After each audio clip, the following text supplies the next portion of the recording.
দৃশ্যটি আমাদের জন্য চমৎকার হলেও এটি কৃষকদের জন্য অনেক কষ্টকর। সারাদিন প্রচণ্ড পরিশ্রম শেষে ধানের এই বোঝা মাথায় নিয়ে শুকনা মাটির খটখটে বিলের ভেতর দিয়ে বোঝা মাথায় করে বাড়িতে ফিরে আসা, তারপর ধান মাড়াই, খড়কুটো আলাদা করা, ধানগুলো আলাদা করা, এসবই ভীষণ কষ্টের একটি কাজ। তবে দৃশ্যটা আমাদের কাছে অত্যন্ত চমৎকার, দৃষ্টিনন্দন, আকর্ষণীয়।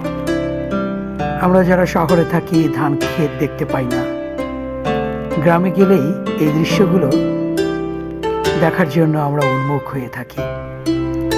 এটি বাংলাদেশের প্রকৃত রূপ। এই বিলগুলো বর্ষায় টইটুম্বর থাকে পানিতে, তখন সেখানে শাপলা, কলমিলতা সহ আরো অনেক প্রজাতির শাক জন্মায়। সেই সাথে রয়েছে দেশীয় প্রজাতির প্রাকৃতিক মাছ। প্রতিটা মৌসুমেই আমরা বিভিন্ন বিলে গিয়ে এই পর্যবেক্ষণগুলো করি যে সেখানকার কোন কোন প্রজাতির জলজ উদ্ভিদ টিকে আছে, প্রাকৃতিক মাছ টিকে আছে, সেই সাথে কোন কোন মৌসুমে কী কী ফসলের আবাদ চলছে, সেখানকার রাসায়নিক সারের পরিমাণ, কীটনাশক, পরিবেশ, জলবায়ু ও জীববৈচিত্র্যের জন্য কতটুকু ক্ষতিকর।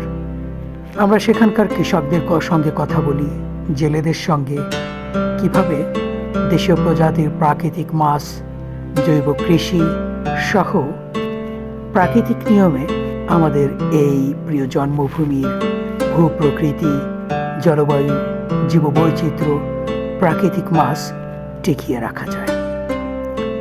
এভাবে আমরা ছুটে চলি খুলনা অঞ্চলের বিভিন্ন উপজেলায়, বিভিন্ন জেলায়, প্রত্যন্ত গ্রামে মাইলের পর মাইল ছুটে চলি আমরা শুধুমাত্র প্রকৃতি সুরক্ষার কাজে।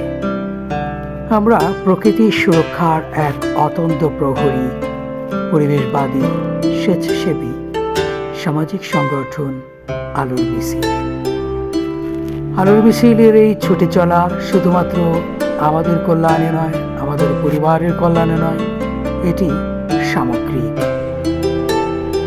আবহমান বাংলার এই চিরচারিত রূপ যৌবন ধরে রাখতেই আমাদের এই ছুটে চলা।